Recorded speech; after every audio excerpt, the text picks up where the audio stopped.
Computer acting weird again?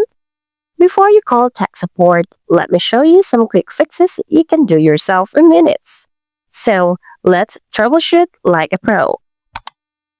This may sound basic, but trust me, restarting your PC clears memory glitches and temporary logs that can cause freezing, slowdowns, or crashes.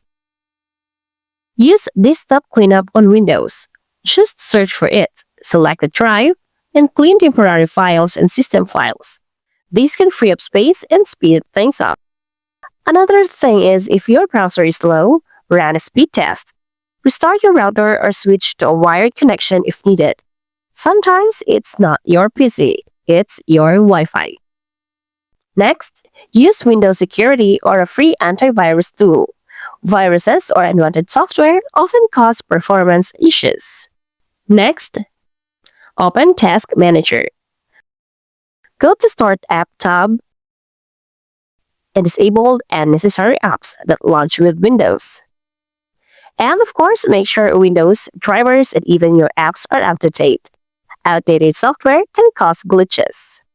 Sometimes the simplest fixes make the biggest difference. If this helped you out, give it a like, share with your tech challenge friend, and hit subscribe for more tech tips made easy. Thanks for watching and see you in the next one.